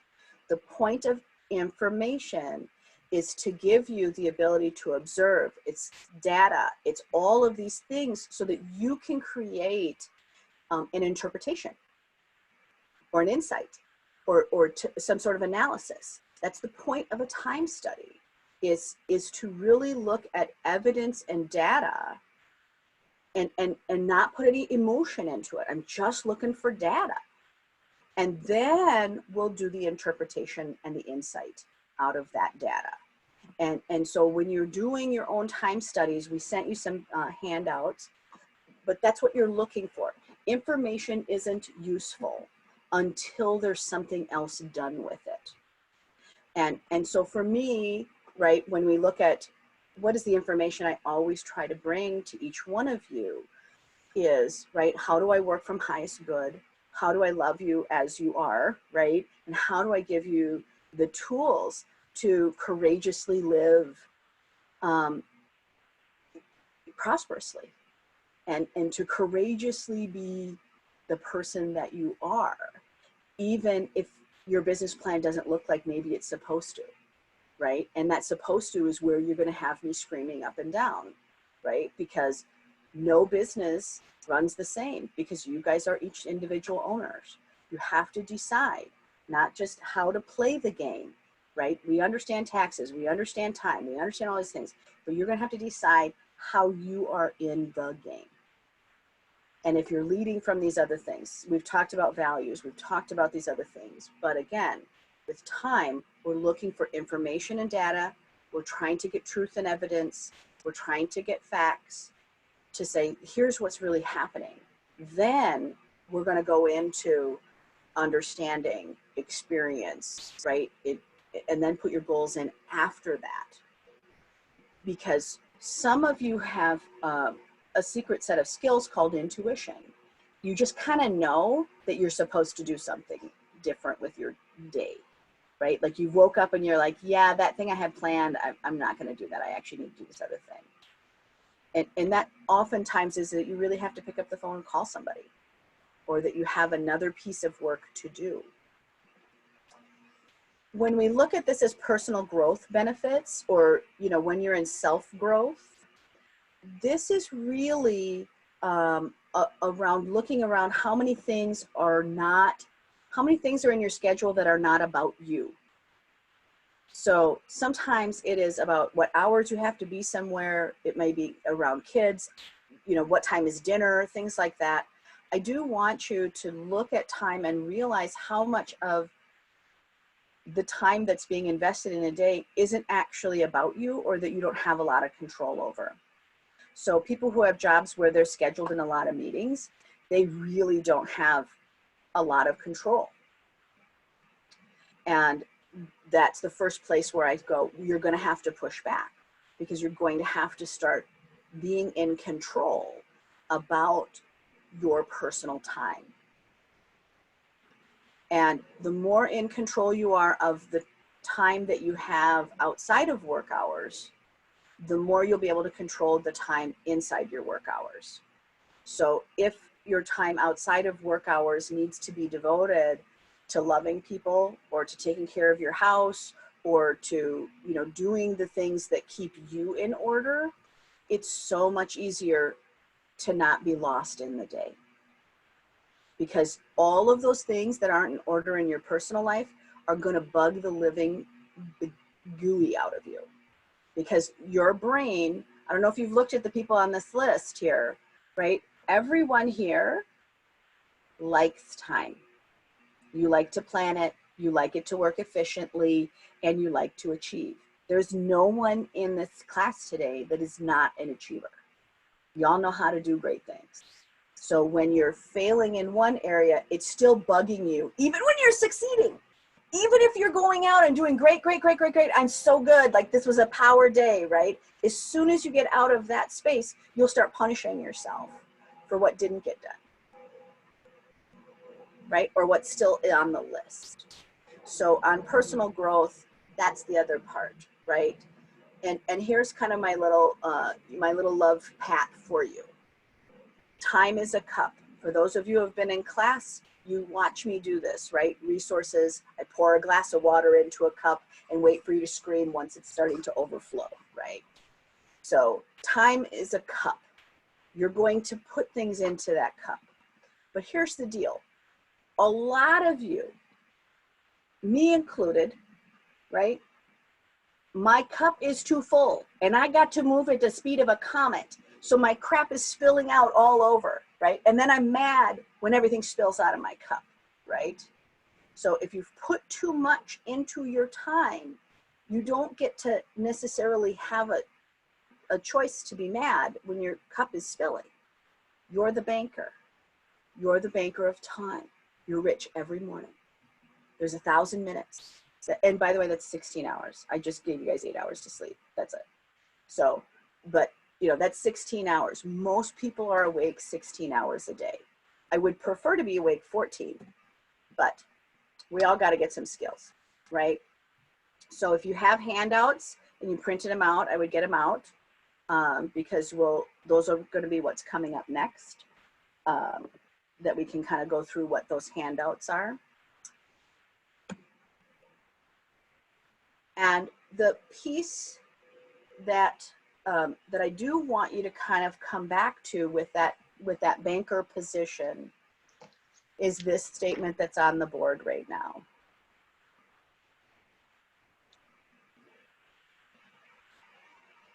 You were my cup of tea, but I drink champagne now, right? That you are going to have to decide. There are a lot of things that are your cup of tea. They're cozy, they're comfortable, they're whatever. But I do need you to elevate how you're using your time to be at the highest place that you'd like to be. So roaming around with nothing to do, feeling lost, may have been your cup of tea. I'd like you to come in and go, but I drink champagne now, right? It's a little more elegant. It's a little more together. It's sipping, it's savoring, right? That you're going to have to move into claiming the precious sacred nature of those 1,000 minutes in a day. And they are precious and sacred. And getting out of that this is just the cup of tea, right? That this is a champagne day. I just want to kind of get a feedback here. How many of you can feel the change from just that shift of the 1,000 minutes? Is that, you can unmute yourself if you'd like. Is that eye-opening? For sure, yes. Okay. And what does that change for you? Well, talking about the time study and the information and the data that feeds into my superpower of creating the patterns. Right. And so this is just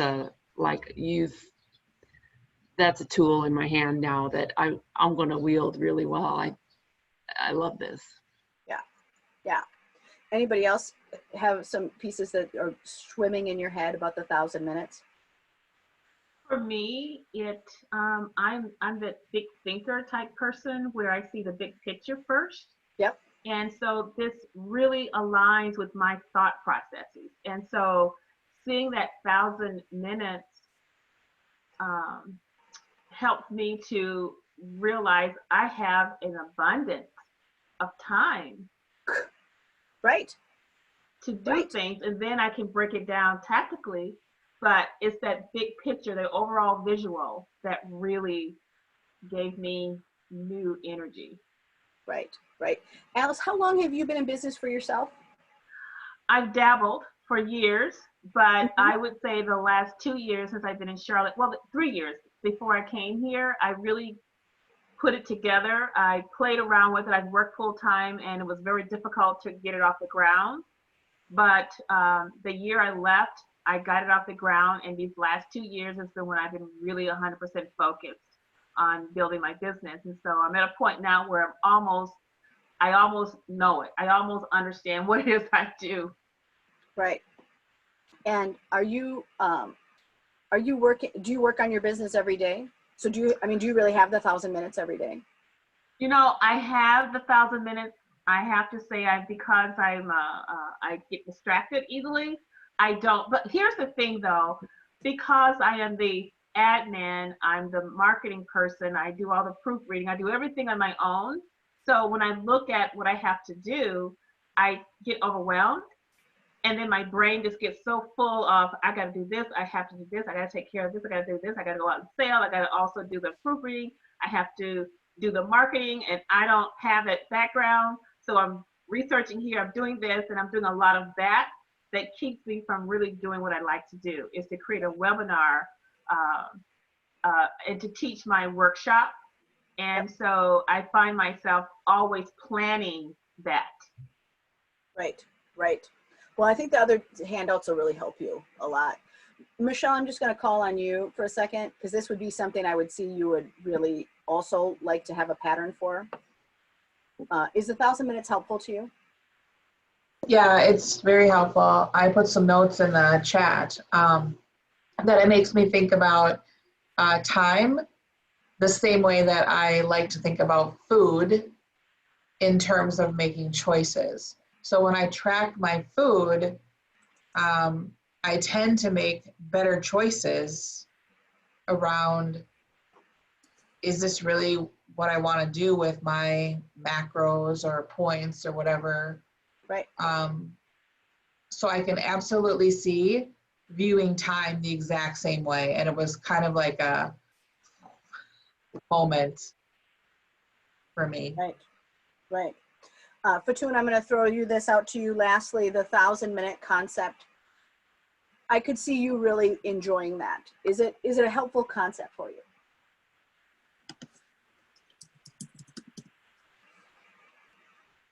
Oh, maybe she doesn't know how to unmute herself. Mickey? Yep. It's Marge. I think that's really cool because I've been doing this. I have a huge project, and just like doing that house when I'm rehabbing a house, is sometimes looking through the photos or whatever and saying, okay, this room will take us 4 hours for, just to kind of break it down. I'll make a list of all the things we have to do, and then we'll say, this should be 10 minutes, this should be a half hour, that, Brilliant. and then you can and then we divide it down to who's doing it. And that was very helpful. It's not always accurate, but it gives you a concept of, is this overwhelming or not? Right, right. So in your handouts, right, you had this next piece of a time study, right? How you use your time. It's in a Word document, so you can make it as big as you want, right? But it really is a chance to start looking at, what are the ways that you are doing this, right? What is a 5-minute task? When I reminded somebody the other day around deposits or billing, that billing came up, and that I'm like, hey, it's a 5-minute task. And they're like, no, it takes us an hour and a half and we have to do all this stuff. And I went, okay, how can we make it so that it's a 5-minute task? And that changed the whole conversation by putting it into a different time constraint.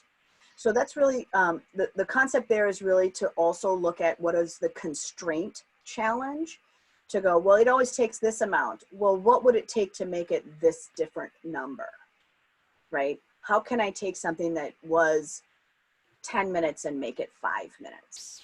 Or, how can we align that differently? The other sheet that you have here, right, was an example. This looks like one that's filled out, but it's on the left, you see it with the different parts of your company. It's more of a business planning sheet, right? What's a 5-minute task that you can do with these different parts of your body, these different parts of your business, right? Goals and timelines, objectives, priorities to the business, profit, revenue. This is another way to think about it from the business perspective. And we were looking at time, and I had, right, so when we go back to, whoops, this will feel a little gross, huh? Like, oh, right? But the number one benefit, right, is to understand the hidden costs. But this is from an entrepreneurial state. Let me go back, right? This is what I mean by the reality of the expression right here. So when we look at what is the reality of the expression of time, that's really, I'm going to scroll back here, is this left side of these orange things, right? What are the priorities to the business that I can do in 5 minutes? What are the priorities to the profit I can do in 5 minutes? What are the priorities that I can do here on revenue or partnership? You've got to keep all of these other pieces, right? This is the difference between, right, how to play the game, right? How to play the game is all of these things have to be here. How do you, how are you in the game is going to be this other side, right? Is how are you going to do that? How are you going to make partnerships? How are you going to show love? How are you going to do that? That's different. So that's the way you're doing it, but partnership is what the business needs. Following me? This is one of the reminders that I tell people all of the time is, magic doesn't just happen. You've got to time hack play. So if you're going to do one thing out of today's class, the one thing I need you to do is write that 1,000 minutes down. And the second thing is that I would start putting in there, how do you play? How do you play? And how do you get that time in there? Because that's what's there.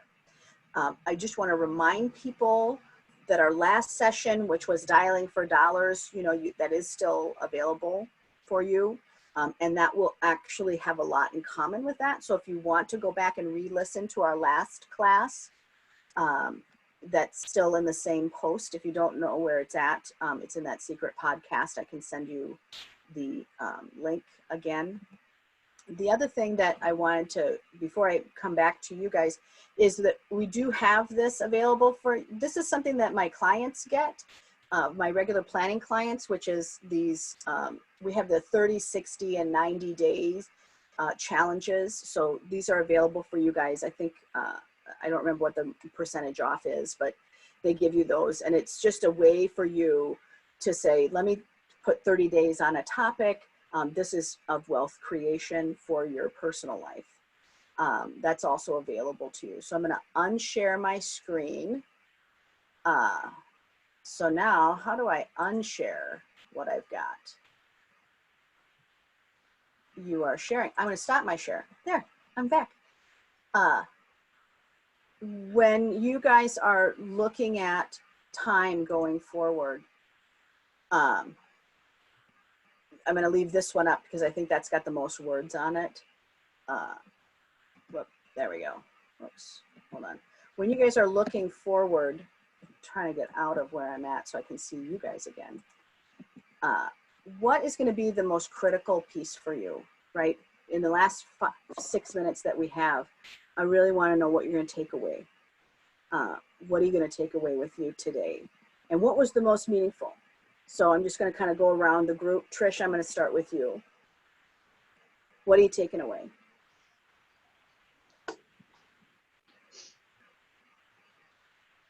Okay, well, somebody can take Trish's spot. Sandy, can I go up to you? Sure. My biggest takeaway was the 1,000 minutes, and also what can I get done in 5 minutes? What can I get done in 15 minutes? And really break a lot of things down. And also, yeah, to look at how long it takes me to do tasks, because some tasks, I just let it take a very long time. Just my process and my method. And I want to work on shortening those tasks, and see what else I can delegate also. Those were my main takeaways today. Good, good. Ashley, I'm going to come to you. I think we might have done something similar to time management maybe about a year ago or so. Yep. So when you're talking about time devoted to tasks that others could be doing, I've started allowing myself to delegate to one person. And I'm actually having a good follow through from that person to move things forward. So I'm opening myself up more to allowing that at this point. So, being that I'm like, I feel like I had this less than a year ago, and now I'm actually putting it somewhere. That's something that I'm seeing. Good. Janet, what are you walking away with today? I liked what Alice said about what is the big picture. And then we have the 1,000 little minutes that make us rich, that we have that, because we could have 5 jobs instead of 2 jobs or something. So we're rich in time. And then I really liked how she said the big picture, and then the banker in us all going, taking this big goal, getting rid of the one obstacle, and then how do we want to split that up? Love it. Love it. Nancy, what are you taking away? Much the same. Like, what is the goal and what do I need to clear? What's in the way? I really love that. You know, like it's so simple instead of just, you know, my mind starts going in too many different directions. And so keep streamlining that and keeping it really simple feels really good. And the 1,000 minutes, that's pretty amazing. The awareness of that. You're rich every day. Like when you open your eyes, if I could have one change for all of you, it would be that, is that you are so used to feeling starved for time, or that you're fucking it up. I mean, think about that vibration that you've had around this time. I'm not doing it right, punishing, right? Think about how many awful things you tell yourself around time. I'm not using it right, I'm doing this, that should be this, right? It's punish. And I've got to throw that away. You've got to throw all of it away. And just know that every day that you wake up, you're rich. We also, You're rich. we also have the gift of flexibility. Yes. Yes. And a lot of you do have that. Fatun, Say what are that you last taking line away? again. Say it again. Say that last line again. Well, she was talking about the negative of how we say what we do wrong, but we have the gift of flexibility. That we can order what we do in our day. We can decide what time of the day we work. We have flexibility. Fatun, what are you taking away from today? Well, 1,000 minutes. And also, I told you about some time ago that I was using the 30 minutes and I loved it when I was doing it. I was excited. I was getting a lot of things done. And all of a sudden things came and, you know, the beginning of the year with coronavirus and kids being in the school and homeschooling has distracted me. So I think, you know, I'm gonna go back to my 30-minute, waking up 5 a.m. and doing my 2 hours to myself, whether I was reading, was doing my writing, or was doing my exercise. I had 2 hours to myself from 5 a.m. to 7 o'clock. And I at that 2 hours, I accomplished a lot. Right. And I miss that. So it's time for me to go back to love that. that energy of self-love, right? Yes. Yep. To go, let me put me first so I know who I am, right? Once I fill my soul with that 2 hours to myself, I have so much energy to do the rest of my day with the kids, with work, and working with the nonprofit and helping people. My day was full and filled with love and energy. But you know, that's what I need to do. Right. Michelle, what are you taking away today?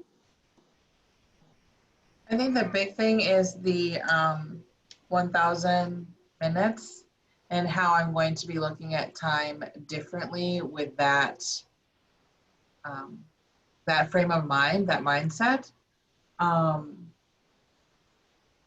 And I also, somebody else in here said something about sometimes we have tasks that we allow to take a lot of time when they really shouldn't. And I'm going to work on really tightening that up because I'm very much a putzer and I will go back and forth tweaking something way too many times. And I really need to start looking at, is this necessary for myself or is it just kind of a time suck because there are other things maybe that I don't want to do.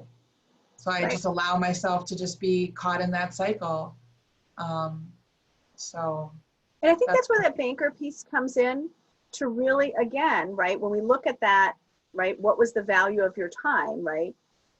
Depending on what your income level is. I like having that number there to go, really? And sometimes I tell people, like, I just need you to, you know, watch that $100 bill set on fire each time, you know. Is this really worth burning all of this during my day? There are a lot of things that I can put into my personal life that I'm willing to let it suck out of that time period, but maybe not my business day. All right, I can't remember who I finished, so let's go to, okay, Marjorie, what are you taking away? Unmute. Look, I pulled my planner out that I haven't written in. You know, I'm going to try to do this till our next meeting. I'm going to really try to crush keeping track of some things because I have some huge goals in the next couple months. And I've never heard that 20 dividing your gross revenue by, I mean, mine's a little different with gross revenue because it's product revenue, but still that. In your case, it would be both giving of them a value together. to, as a realtor, giving a value to my time and, you know, like I'm always underpaid. I've never made money for years, but now this is my year, you know? So this is your year. Yeah. I mean, it's way better. So. All right. Who did I forget? I'm forgetting. I feel like half of you. What are you taking away? Okay. just chime in. This is Donna, and I'm, in addition to the 1,000 minutes, awesome, but I really have taken away, I mean, we compare the inside of ourselves to the outside of others. I had all of you pegged as being very time efficient, and I was one of the only ones who really who got distracted, and it's like, oh my gosh, girlfriends, we're on the team together, and I don't have to beat myself up for being the only one who doesn't have this figured out, and I'm so happy to be in this community of rich chicks, and so thank you. You are welcome. Okay, who else have I forgotten? Kim, tell me what you're leaving with. Alice. I'm leaving with the blueprint. Your shoulder off. You gave me the blueprint I've needed. I mean, this example sheet is so powerful for me. It's like I can just do this and it will keep me on time, because I spend so much time trying to figure out how to create these systems. So I'm walking away with a system. Right. That's what I'm hoping for. Okay, Danny, what are you walking away with besides the dog? Besides the dog. The 1,000 minutes. And well, really 3 things. The 1,000 minutes, the champagne quote, which I say a little differently. I don't know if you guys saw that. Right. Yes. That's the derelict of your youth, I think. And I don't like champagne. The fact that eventually I'm going to have somebody do my books for me in my business, because I'm really bad at it and it takes way too long. And it's going to be a lot easier for me to pay somebody to do my payroll and to do my books for me than it is for me to do it myself. Good job. Janine, I know I didn't call on you to what you're taking away, and Ashley, I don't think I got you either. I apologize that I took a friend to the airport in the middle here, so I would really like to that's so awesome. Have a playback of about 25 minutes. Okay. I did have a little thing that hit me while listening to everything here. I think it's okay for me to not try to work in my business right now. And if anybody's looking for something to delegate, I would love to help you. I would love to create busyness for myself by helping somebody else with their business. And I think that stepping back from my own whirlwind of things in my own business would really help nurture the drive for that again. Right. So please, oh girl, I got a list for you. On it. I would love to help. I will just start typing it while we were on here. Yeah. Yeah. So I'll just throw that out to anybody who is interested in having something to delegate. Good. We love it. That's a really generous offer. Okay. Who else have I missed? What are you taking? This is Dawn, and I'd like to let you know, Janine, I've been thinking about you. I've been seeing your posts, and you've been in my heart and on my mind, and wishing you all the best. Things will get better. Things will. What I'm taking away is actually something that Marjorie had brought up earlier. When she first spoke, she was saying that she times herself, and that's something that I used to do as a kid. Me and my sister were clean freaks, and we would time ourselves to speed clean everything so that we could go have fun. Oh, yeah, speed cleaning. Love that. Yeah, if I can get back into doing some of my speed work, it's always fun, because that way, I mean, it can literally take you an hour to clean your house from top to bottom if you do it, often enough, but not every hour, and sometimes I just daddle too long. So I'm gonna go back to some of that. That's actually fun for me to do things quick. Okay. Anybody else? Did I miss anybody? All right. Here's what I would like you to take away from today is that every day that you wake up and you are still breathing, you are rich. You are the banker of your time. You've got 1,000 minutes. I need you to stop right now with this barrage of not doing it right, I'm not doing it right, I'm running out of time, this anxiety, anger, frustration, pissed offness, all of this stuff that you keep telling yourself around how you're screwing it up, you've got to just throw it all away and wake up and realize that you are royalty of that time, that you disperse it, that you have a cup. You can't keep getting mad that the cup is full of everybody else's crap when you just put it out there, right? That I want you to wake up every day and go, I am rich. The fact that you are alive today, you got another thought, you know, God, may God grant you this whole week. You know, 1,000 minutes today. What you gonna do? Who you gonna love? How you gonna play the game? What you gonna do? And that's the challenge that I really want you to take from me as prosperity mindset is stop yelling all this garbage in your head. It's survival mentality. It is so berating. It doesn't help you and it doesn't help everyone else, right? It's just not how to play the game. It's how you are in the game. And I want you to come in every day knowing that you're the banker. You hold all of the time. That all belongs to you. You get to make some choices. So that is what I would like you to take away today. All right, any last words from me before we sign off? You're amazing, Mickey. Thank you. Thank you. Thank Love you, love you, love you, love you. All right. My phone number in the You chat, gotta you go. guys. So much. Good All to right. see you all. Bye. Bye.